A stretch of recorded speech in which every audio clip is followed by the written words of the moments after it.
Hello everyone, एक बार फिर से आप सभी का स्वागत है एग्री लर्नर 24 के यूट्यूब चैनल पर। कैसे हैं सभी लोग? आई होप कि सब लोग बहुत अच्छे होंगे। और आपकी प्रीवियस जो सारांश की क्लास थी जिसके अंदर हम लोगों ने एसेंशियल प्लांट न्यूट्रिशन के बारे में पढ़ा था, न्यूट्रिएंट्स के बारे में पढ़ा था, वहां पे हम लोगों ने बहुत ही अच्छे तरीके से प्लांट के एसेंशियल न्यूट्रिएंट्स को डिस्कस किया था, साथ ही साथ क्राइटेरिया ऑफ एसेंशियलिटी को डिस्कस किया था और 3 क्राइटेरिया कौन कौन से इसको भी डिस्कस किया था। और उसी के साथ साथ हमने सिम्टम्स को डिस्कस किया, टॉक्सिसिटी को डिस्कस किया था और डेफिशिएंसी को डिस्कस किया था। आई होप कि आप लोगों ने क्लासेस देख ली होंगी और आपको क्लासेस पसंद भी आई होगी। अब चलिए आज स्टार्ट करते हैं। सॉइल साइंस के अंदर एक बहुत ही छोटा सा आपके सिलेबस का हिस्सा है, वो है आपका watershed management, integrated nutrient plant management. और साथ ही साथ अगर हम बात करें कि इसकी ड्रेनेज की, काफी सारे बच्चों ने बोला कि मैम ड्रेनेज पढ़ा दीजिए, ड्रेनेज पढ़ा दीजिए, इस वजह से हम ड्रेनेज को आज पढ़ेंगे। बट मैं आपको बता दूं, ड्रेनेज बहुत इंपॉर्टेंट टॉपिक नहीं है। बहुत ही कम प्रश्न और बहुत ही रेयर होता है कि हमारे ड्रेनेज टॉपिक से प्रश्न पूछा जाए। तो आप ड्रेनेज के ऊपर बहुत ज्यादा फोकस मत करिएगा। मैं ये नहीं बोल रही हूँ कि आप ड्रेनेज को एकदम 100% याद करिए। ड्रेनेज आपके एग्जाम के लिए बहुत ज्यादा महत्वपूर्ण नहीं होता है, इसलिए मोस्टली टीचर उसको पढ़ाते नहीं है। चलिए आज स्टार्ट करते हैं क्या, ड्रेनेज एंड वाटरशेड मैनेजमेंट को। लेकिन उससे पहले हम पढ़ेंगे कि इंटीग्रेटेड न्यूट्रिएंट मैनेजमेंट क्या होता है।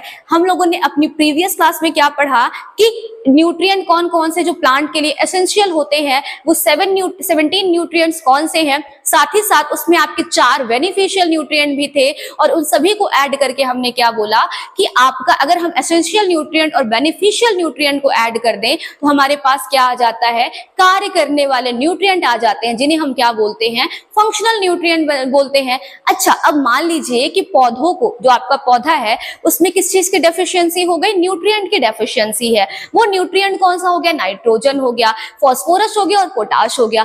अब उसकी डेफिशिएंसी को फुलफिल करने के लिए आप क्या करोगे, उस डेफिशिएंसी को फुलफिल करने के लिए आप क्या करोगे कि आप मार्केट से नाइट्रोजन, फास्फोरस और पोटाश को खरीदोगे, जिसके अंदर इनके कंटेंट मौजूद होंगे, उनको आप खरीदोगे और सॉइल में ले जाकर के डाल दोगे, जिससे प्लांट को नाइट्रोजन, फास्फोरस और पोटाश मिल जाएगा। मोस्टली किसान यही करते हैं, ठीक है। लेकिन हम क्या, जब आप आज के टाइम पे क्या हो रहा है कि बहुत ज्यादा लोग किस पे डिपेंडेंट हो गए हैं, केमिकल फर्टिलाइजर पे डिपेंडेंट हो गए हैं, क्योंकि वो तुरंत रिस्पांस देता है। आपको 2 दिनों के अंदर उसका रिस्पांस दिख जाएगा। ये रिस्पांस तो तुरंत देता है, लेकिन जब हम इस तरह के फूड्स को, इस तरह के क्रॉप्स को जब खाते हैं तो हमारी बॉडी में जो रिस्पांस होता है ना, बहुत धीरे धीरे देता है। पहले किडनी खराब होगी, फिर फेफड़े खराब होंगे, फिर स्टमक प्रॉब्लम होगी, फिर कैंसर होगा और फिर इंसान टाइफाइड। तो ऐसी कंडीशन आ जाती है। क्यों? क्योंकि हम जो भोजन खा रहे हैं वो भोजन में सबसे ज्यादा मात्रा में क्या उपस्थित है, केमिकल उपस्थित है। ऊपर से हम दवाइयां भी खाते हैं और साथ ही साथ हम लोग जो भोजन करते हैं वो भी केमिकल युक्त भोजन करते हैं, जिसमें काफी सारे क्या होते हैं, केमिकल होते हैं। आप मार्केट में देखते हो पालक का पत्ता मुरझाया होता है, उस पर कोई केमिकल ऐसे छिड़क देते हैं और वो पत्ता हरा हो जाता है। ऐसी बहुत सी चीजें होती है। लौकी को इंजेक्शन देकर के बड़ा कर दिया जाता है, कद्दू को बड़ा कर दिया जाता है, नेनुआ तुरई को बड़ा कर दिया जाता है। तो ये हमारे लिए क्या है, बहुत ही ज्यादा हार्मफुल है। हमने सब्जी तो फ्रेश लेके खाई, लेकिन हमें नहीं पता था कि उस सब्जी, जो फ्रेश सब्जी हम खा रहे हैं, उसके अंदर कितनी टॉक्सिसिटी मौजूद है। तो हमने क्या किया, चीजों को खाना पसंद किया, वो चाहे जैसे हो। अब वो देख नहीं रहे कि ऑर्गेनिक खेती है या फिर इनऑर्गेनिक खेती है। तो मोस्टली लोग अपने प्रॉफिट के लिए काम कर रहे हैं। अब सरकार इस पे बहुत ही ज्यादा चिंता में आ गई कि ऐसा क्या करें हम जिससे किसानों को उनकी प्रोडक्शन भी अच्छी मिले, साथ ही साथ उसका दाम भी अच्छा मिले और साथ ही साथ हमारे हेल्थ के लिए भी कोई इशू ना क्रिएट करे। तो सरकार ने एक अल्टरनेटिव निकाला कि वो हर चीज का एक इंटीग्रेटेड चीजें बना दी, जैसे कि इंटीग्रेटेड पेस्ट मैनेजमेंट हो गया, इंटीग्रेटेड न्यूट्रिएंट मैनेजमेंट हो गया, इंटीग्रेटेड प्लांट मैनेजमेंट हो गया, इंटीग्रेटेड वाटर मैनेजमेंट हो गया, इंटीग्रेटेड आपके एसेंशियल प्लांट न्यूट्रिएंट मैनेजमेंट हो गया, IPNM हो गया, इंटीग्रेटेड पेस्ट न्यूट्रिएंट मैनेजमेंट हो गया। तो बहुत सारी चीजों का उन्होंने क्या किया, प्रबंधन करना शुरू कर दिया। उसी प्रकार से उन्होंने प्रबंधन में एक और टॉपिक को लाया, जिसे क्या बोला गया, इंटीग्रेटेड प्लांट न्यूट्रिएंट मैनेजमेंट। क्या बोला गया, इंटीग्रेटेड न्यूट्रिएंट मैनेजमेंट बोला गया। प्लांट की बात कर देंगे अगर, तो प्लांट के अंदर की बात कर देंगे, तो यहाँ पे इंटीग्रेटेड न्यूट्रिएंट मैनेजमेंट बोला गया, जिसे हम क्या बोलते हैं, एकीकृत पोषक तत्व प्रबंधन बोलते हैं। अब इस स्कीम के थ्रू, या इस जो ये चीज है, इसके थ्रू क्या किया गया, इसके थ्रू बेटा ये किया गया कि हम देखिए सिक्किम, श्रीलंका के अंदर क्या हुआ था कि वहां पे जब उन्होंने ऑर्गेनिक खेती को अपनाना शुरू किया तो एक साथ पूरी कंट्री ने क्या किया, ऑर्गेनिक खेती की तरफ वो बढ़ गए, जिससे वहां पे क्या हुआ, पैदावार खत्म हो गई और वहां पे क्या आ गया, भुखमरी आ गई, अकाल पड़ गया। तो ऐसी कंडीशन कब आई कि जब सारे किसानों ने क्या कर दिया, अचानक से केमिकल छोड़ के ऑर्गेनिक की तरफ वो बढ़ गए, तो प्रोडक्शन उनका क्या हो गया, कम हो गया। लेकिन हमारे साथ हमारी गवर्नमेंट क्या कहती है, हमारी गवर्नमेंट कहती है कि आप इंटीग्रेटेड न्यूट्रिएंट मैनेजमेंट करिए। इसका मतलब क्या हुआ, इसका मतलब ये हुआ कि आप जितना केमिकल यूज कर रहे हैं उसका आधा कर दीजिए और उसमें कुछ ऑर्गेनिक चीजों को भी धीरे धीरे मिलाना शुरू करिए। मतलब एक साथ हमको ऑर्गेनिक की तरफ नहीं जाना है, हमें सबसे पहले क्या करना है हमें सबसे पहले थोड़ा थोड़ा करके चीजों को कम करना है। मतलब जो हम 100 किलोग्राम नाइट्रोजन अगर डाल रहे हैं तो हम 60 ही डालेंगे, 40 हम लोग क्या करेंगे, FYM डाल देंगे या फिर कोई ऐसी खाद डाल देंगे जो आपकी क्या हो, नाइट्रोजन कंटेंट रखती हो और वो ऑर्गेनिक नेचर की हो। तो यहाँ पे क्या हुआ, 40% तो रिस्क आपका खत्म हुआ ना। आपने 60% क्या डाला, उसके अंदर नाइट्रोजन प्रोवाइड किया, 40% नाइट्रोजन आपका कौन प्रोवाइड कर देगा,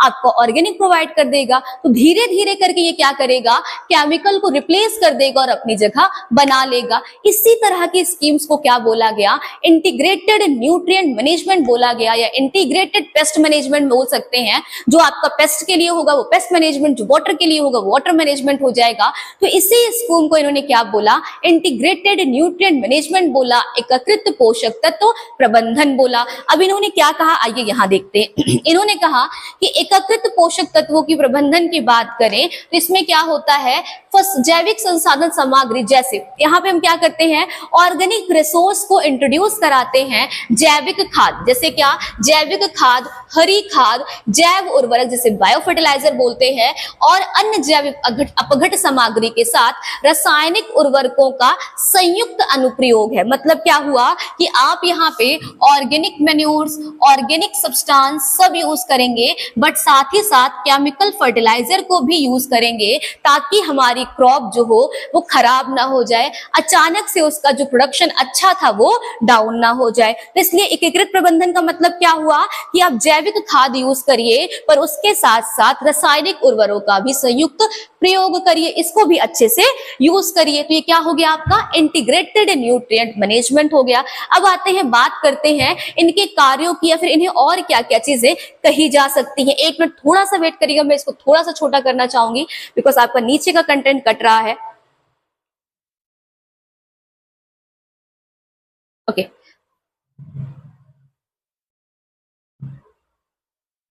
ओके डन।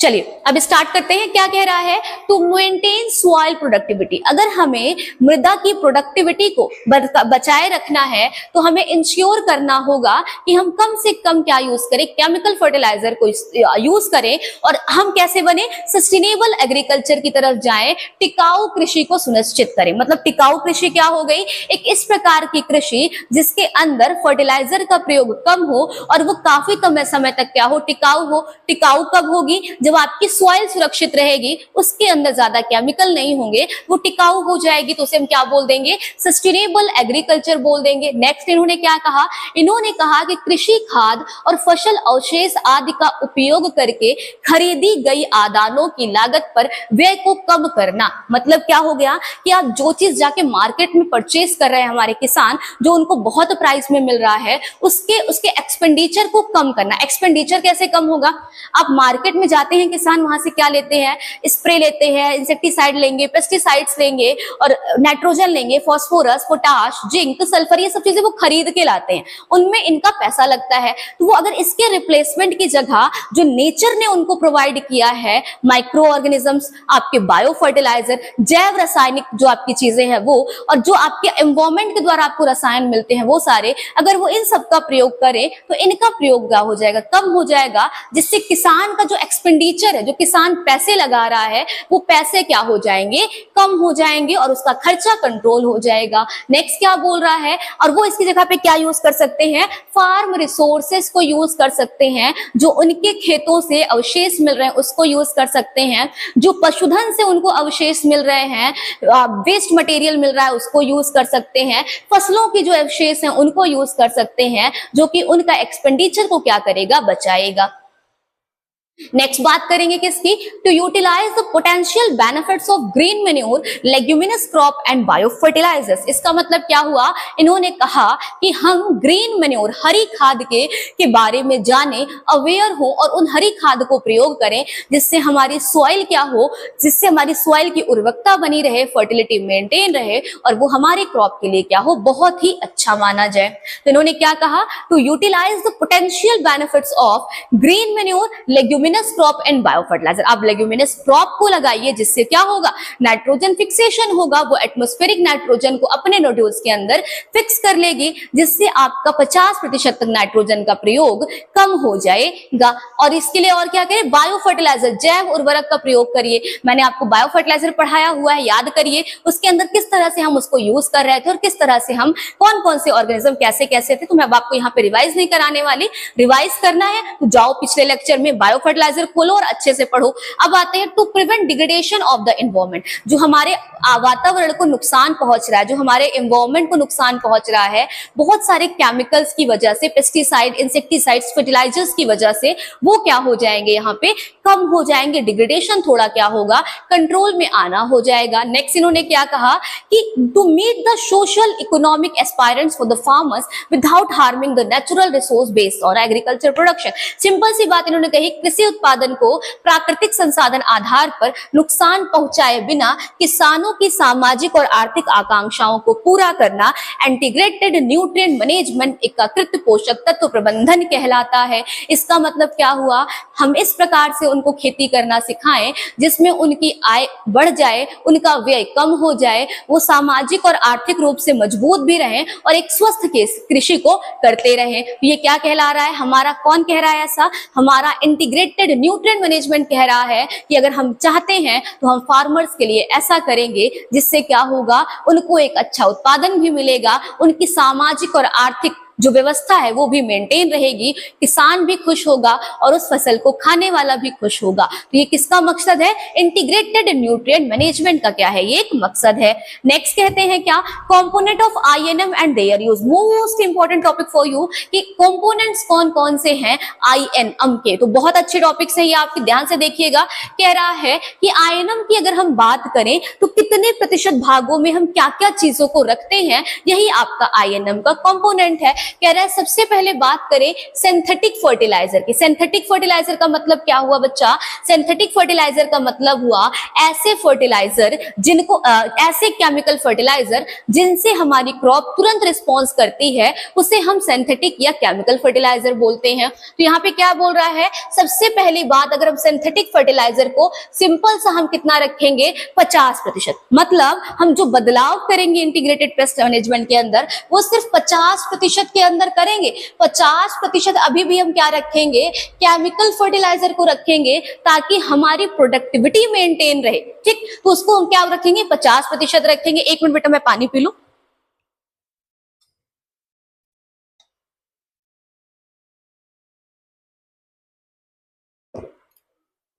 पानी लाना।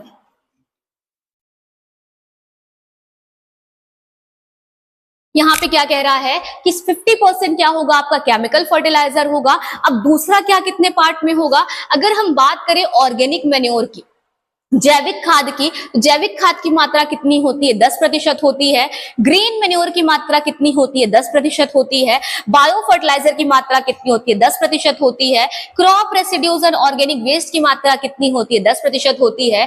क्रॉप रोटेशन और इंटरक्रॉपिंग कितना होता है, 10% होता है। तो मतलब ये ओवरऑल चीजें मिला करके कितनी हुई, 50% हुई। और सिंथेटिक फाइबर अभी भी अपने आप में 50% यूज किया जा रहा है। इन 50% का योगदान ये होगा कि जो आपकी भूमि होगी, सॉइल होगी, उसकी उर्वरकता मेंटेन होने लगेगी, उसकी फर्टिलिटी को कोई नुकसान नहीं होगा और प्लांट अच्छा ग्रोथ करते रहेंगे। तो ये किसका कहना हो गया, इंटीग्रेटेड न्यूट्रिएंट मैनेजमेंट का कहना हो गया। आई होप कि इतनी बातें आप सभी को बहुत ही अच्छे ढंग से समझ में आ गई होंगी। नेक्स्ट हम आते हैं, अब नेक्स्ट बात करते हैं किसकी, नेक्स्ट हम बात करते हैं कंपोनेंट ऑफ आईएनएम सिस्टम्स की, जो अभी हम पढ़ के आ रहे हैं। सेम चीजें यहाँ पर लिखी हुई हैं। Inorganic fertilizer, organic manure, FYM, compost, green manure, vermicompost, crop residues, legume, bio fertilizer and other of things are used for the integrated nutrient management, आप इसके अंदर इसका प्रयोग कर सकते हैं। नेक्स्ट क्या कह रहा है कि अब नेक्स्ट टॉपिक जो आपका आता है वो क्या है, वाटर शेड मैनेजमेंट। क्या है बेटा, वाटर शेड मैनेजमेंट, जिसको हम क्या बोलते हैं, जल संभर भी बोलते हैं या जल विभाजन प्रबंधन भी बोलते हैं। अब ये वाटर शेड मैनेजमेंट क्या होता है, आप मुझे आंसर तो कर नहीं पाएंगे, लेकिन हाँ मैं आपको आंसर कर देती हूँ कि एक बहुत ही इंपॉर्टेंट मैनेजमेंट प्रैक्टिस है जो आपके यहाँ लाई गई है। अब हम सबसे पहले जानेंगे कि वाटरशेड होता क्या है।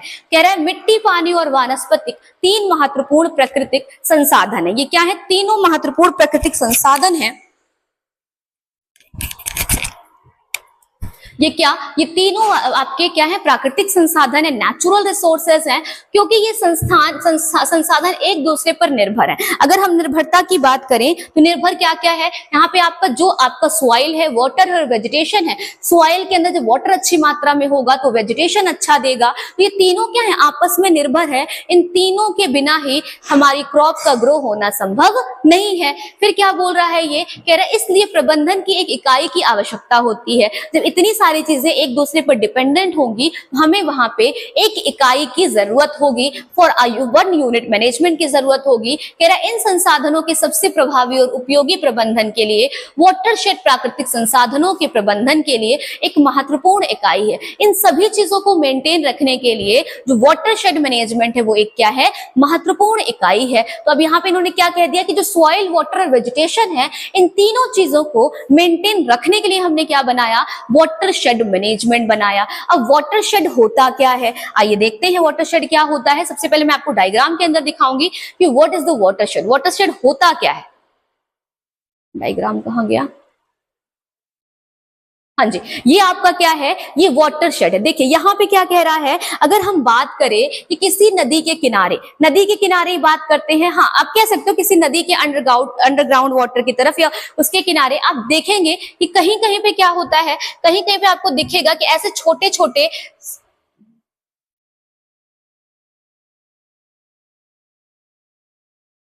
चल क्यों नहीं रहा है, ओके ये चल नहीं रहा बेटा, इस पे मारकर, ओके चलिए देखते हैं क्या कि आप यहाँ देखो, यहाँ पे आपको दिख रहा होगा कि यहाँ पे क्या है, एक रिवर है और ये रिवर क्या करिए बहती जा रही है, और उसी रिवर के आसपास आपको क्या दिख रहा है, ये छोटा सा एरिया जहाँ पे पानी भरा हुआ है, यहाँ पे छोटा सा एरिया जहाँ पानी भरा हुआ है, यहाँ पे छोटा सा एरिया जहाँ पानी भरा हुआ है, फिर यहाँ पे ये एरियाज जहाँ पानी भरे हुए हैं, और ये सारा पूरा क्या है आपका, ये आपका इन्फिल्ट्रेशन रेट का हो गया। मतलब रेनफॉल का पानी हो चाहे नदियों का पानी हो, वो आकर के कहीं कहीं एकत्रित हो गया है, तो इसी को क्या बोलेंगे, वाटर शेड बोलेंगे। इसको क्या बोला हमने, वाटर शेड बोला। और जब हम इसी का मैनेजमेंट करेंगे तो क्या बोलेंगे, वाटर शेड मैनेजमेंट बोलेंगे। साथ ही साथ आप क्या देख रहे हो यहाँ पे कि यहाँ पे जो पानी भरा है वो अर्थ को क्या कर रहा है, इन्फिल्ट्रेट कर रहा है, मतलब नीचे की सतहों में जा करके पानी एकत्रित हो जा रहा है, इन्फिल्ट्रेशन की क्रिया हो रही है, जिससे क्या हो रहा है, वाटर जो ग्राउंड लेवल है वो भी इंक्रीज हो रहा है, underground reverse and ground water भी क्या हो रहा है, इंक्रीज हो रहा है। इसी मैनेजमेंट को क्या बोला गया, वाटर शेड मैनेजमेंट बोला गया। और ये पानी जहां से ये लोग ले रहे हैं, मतलब मैं अगर बोलूं कि इतना एरिया है जहां से ये पानी ले रहे हैं, तो ये एरिया इनके लिए क्या हो गया, कमांड एरिया। कमांड एरिया का मतलब होता है कि जितने एरिया में इनका कमांड है, तो मतलब ये जल संभर कहां कहां से पानी ले सकते हैं, इस नदी से ले सकते हैं, इसके आसपास के क्षेत्र से ले सकते हैं, तो ये इसका क्या हो जाएगा, कमांड एरिया। और जो ये छोटे छोटे आपको पानी भरे हुए दिख रहे हैं, ये क्या हो जाएगा, ये इनका कैचमेंट एरिया हो जाएगा। क्या हो जाएगा, कैचमेंट एरिया हो जाएगा। मतलब इन्होंने इतनी जगह का पानी क्या किया, कैच करके रख दिया है। मतलब ये टोटल कमांड एरिया में एक कैचमेंट एरिया है जिसने इतने एरिया का पानी अपने पास रखा हुआ है, उसे क्या बोलेंगे, जल संभर बोलेंगे। क्या बोलेंगे, जल संभर बोलेंगे। Smaller sub watershed join to a form a large watershed. छोटे छोटे वाटरशेड मिलकर के क्या बनाते हैं, एक लार्ज वाटरशेड बनाते हैं, उसी को हम क्या बोलते हैं, वाटरशेड मैनेजमेंट बोलते हैं। आई होप कि इतनी बात आप सभी को क्लियर हो गई होगी। आइए देखते हैं, फिर स्टार्ट करते हैं अपने टॉपिक को। हम लोग कहां पे थे, हाँ हम लोग यहीं पे थे आई थिंक। चलिए स्टार्ट करते हैं। अब यहाँ पे क्या बोल रहा है, ये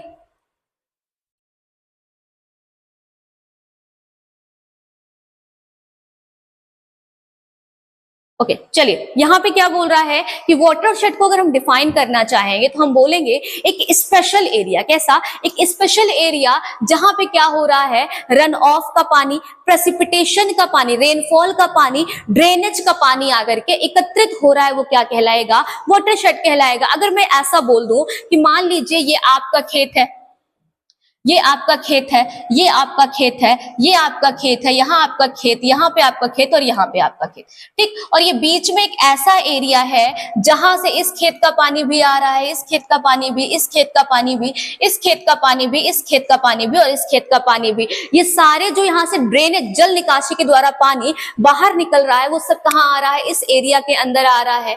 यहाँ से रन ऑफ हो रहा है तब भी यहीं आ रहा है, और बारिश हो रही है तो इनमें जो एक्स्ट्रा पानी भर रहा है वो भी यहीं आ रहा है। तो ये क्या हो जाएगा? इस पूरे एरिया का क्या हो गया? इस पूरे एरिया का वाटरशेड हो गया। और ये जहां जहां से पानी ले रहा है ये उसका कमांड एरिया हो गया, और ये बीच में क्या हो गया? उसका कैचमेंट एरिया हो गया। तो ये क्या कहलाएगा? आपका वाटरशेड मैनेजमेंट कहला रहा है। साथ ही साथ अगर हम बात करें कि ये क्या करता है, ये हमारे वाटर टेबल को इंक्रीज करने का कार्य करता है। अगर मैं बोलूं कि जहां जहां पे पानी एक्सेस था वो जाकर इस वाटरशेड के अंदर एकत्रित हो गया और पानी नीचे की तरफ क्या हो रहा है? इन्फिल्ट्रेट होता जा रहा है। इसका मतलब उस जगह पे, मतलब आसपास के उस क्षेत्र के अंदर वहां का जो वाटर टेबल होगा, वाटर टेबल क्या हो जाएगा? अच्छी मात्रा में होगा। मतलब वहां पे पानी का जो स्तर होगा वो अच्छा होगा। ये स्तर शब्द मुझे नहीं याद आ रहा था। इस वहां पे पानी का स्तर क्या होगा? अच्छा होगा। उसे हम क्या बोल देंगे? वाटरशेड मैनेजमेंट बोल देंगे। अब आई होप कि आपको ये बात समझ में आई होगी। जिसको नहीं समझ में आई होगी बेटा वो कमेंट सेक्शन के अंदर आंसर करना, मैं वहां पे आपको आंसर कर दूंगी। नेक्स्ट क्या कह रहा है? Drain through a common point और आउटलेट। एक कॉमन पॉइंट और आउटलेट होता है, वहां से जल निकासी का पानी वाटरशेड के अंदर आके एकत्रित हो जाएगा। इन अदर वर्ड की बात करें तो land surface bounded by divide which contribute the run off to a common point. कह रहा है कि रन ऑफ कॉमन पॉइंट के अंदर डिवाइड होता है, तो इसे हम क्या कहते हैं? रन ऑफ का डिवाइड होना कहते हैं। इसमें क्या कह रहा है? वाटरशेड एक सिनोनिम्स भी है किसका? ड्रेनेज का। अगर हम बात करें ड्रेनेज में क्या होता है? जल निकासी होती है, और वाटरशेड भी कैसे काम कर रहा है? जल निकासी का ही काम कर रहा है। तो ये कैसा हो जाएगा? सिनोनिम्स हो जाएगा। इसमें इसको हम और क्या बोलते हैं? कैचमेंट एरिया भी बोलते हैं। On the basis unit of development, watershed with the manageable hydrological unit is the watershed is known as ridgeline। यहाँ पे जो ये जो लाइन होती है, जो हाइड्रोलॉजिकल यूनिट होती है, उसे क्या बोलते हैं? रिज लाइन बोलते हैं। और ये कैसा काम करती है? ड्रेनेज जैसा काम करती है और जल को इकट्ठा करने का काम करती है। नेक्स्ट आते हैं, देखते हैं क्या कह रहा है।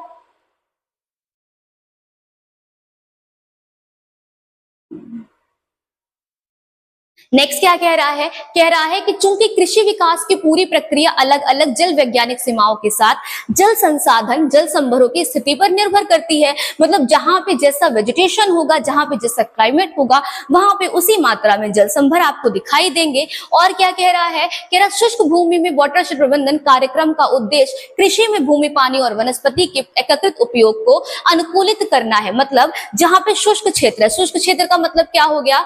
जहां पे ड्राई लैंड एरिया है, वहां पे उसका एम क्या है? ऑप्टिमाइज करना। मतलब वहां पे उद्देश्य उसका है कि ऑप्टिमाइज करना, इंटीग्रेटेड यूज ऑफ लैंड, मतलब लैंड का अच्छा यूज हो सके, वहां पे पानी की मात्रा मौजूद हो और वहां का वेजिटेशन क्या हो सके? अच्छा हो सके। ऐसे एरिया में सारी चीजों की उपलब्धता अच्छी बनी रहे, इसलिए हम वहां पे क्या करते हैं? Integrated nutrient management integrated nutrient management भी करते हैं, साथ ही साथ वाटरशेड मैनेजमेंट भी करते हैं। कह रहा area for providing an answer to alleviate drought moderate floods. कह रहा है ये क्या करता है? जब सूखा पड़ता है या फिर जब फ्लड आ जाता है, उस कंडीशन में क्या करता है? पानी को अपने पास जो है ले करके रख देता है। और क्या प्रिवेंट करता है? सॉइल इरोजन को भी प्रिवेंट करता है। जब बीच में जल संभर बना रहेगा तो जो मिट्टियां वहां से आ रही हैं रन ऑफ होकर के वो कहां चली जाएंगी? उसी जल संभर में जाकर के उसके स्तर को बढ़ाने लगेंगी। तो कह रहा है ये भी करता है और इंप्रूव करता है वाटर अवेलेबिलिटी को, और इंक्रीज करता है food, fodder, fuel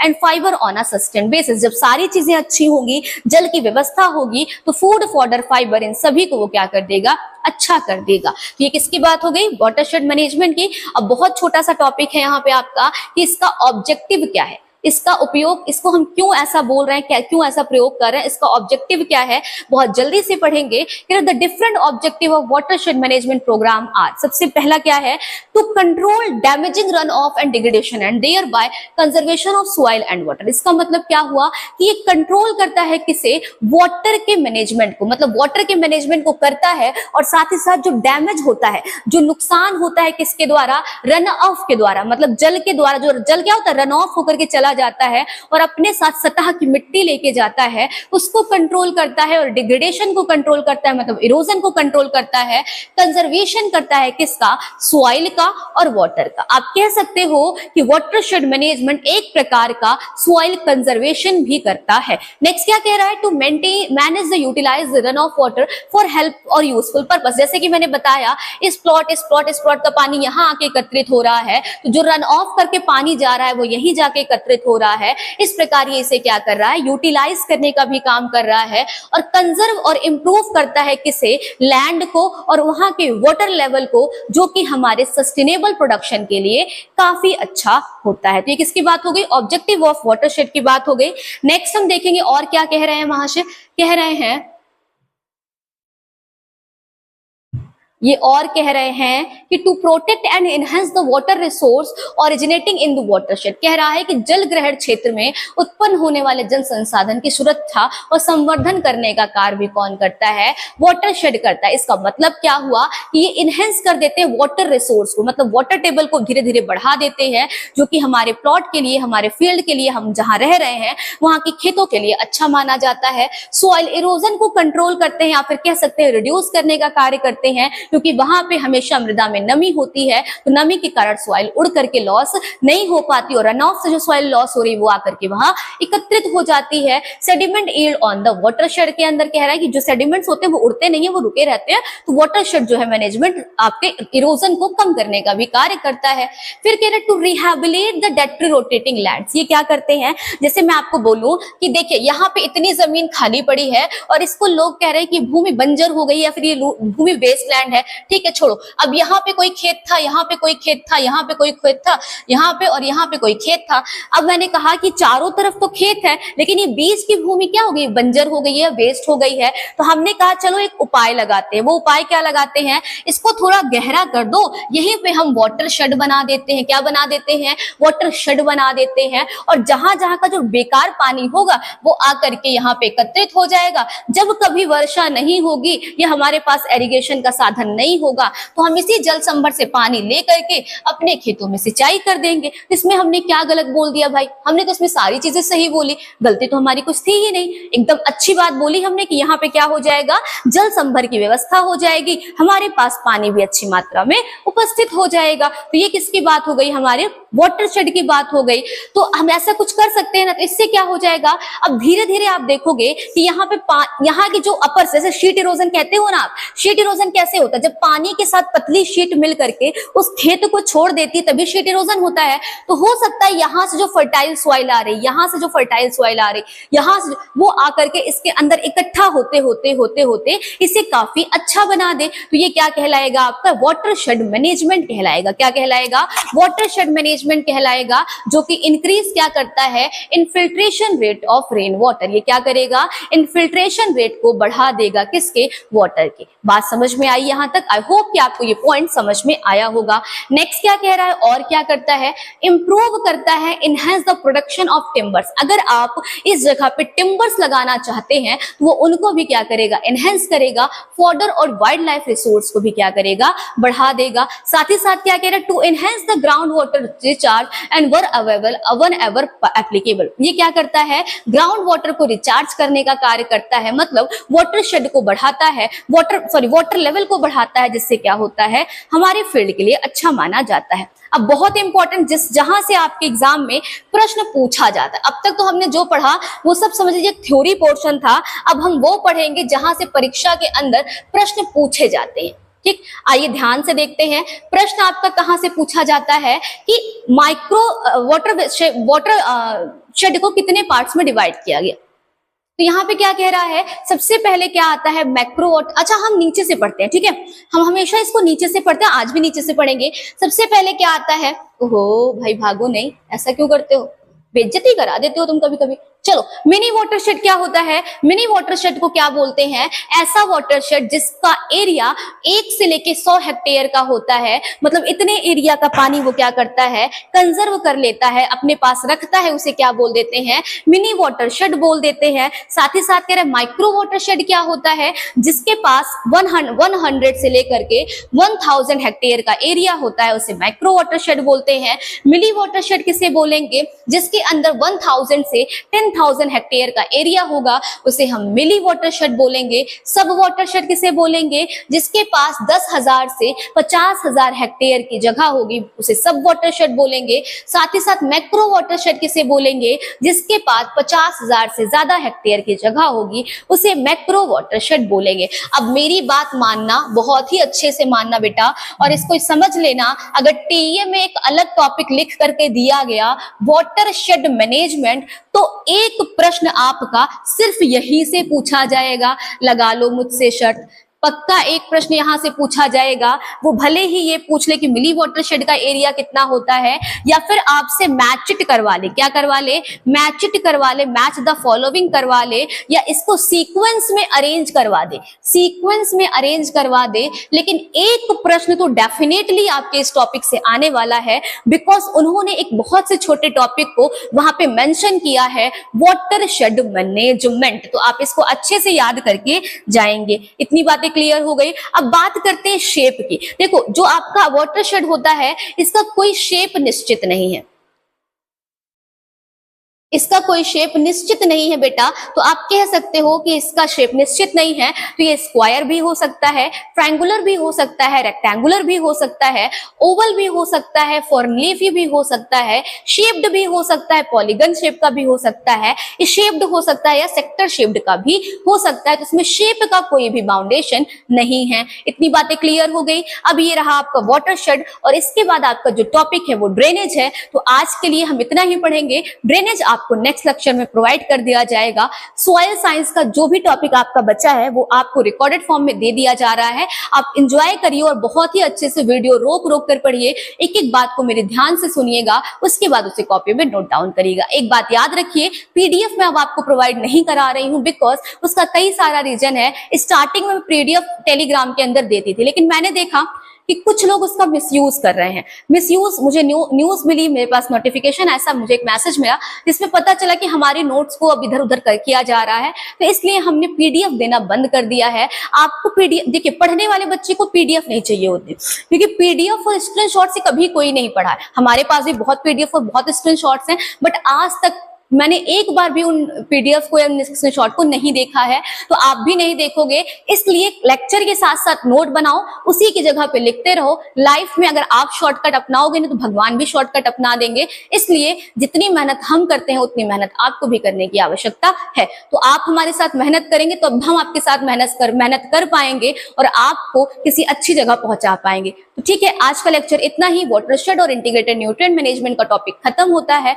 I hope आपको लेक्चर अच्छा लगा होगा। अगर अच्छा लगा होगा तो हमारे सेशन को लाइक, शेयर और सब्सक्राइब जरूर करिएगा। Thank you so much. जय हिंद। स्वस्थ रहिए, मस्त रहिए और अच्छे से पढ़ाई करते रहिए।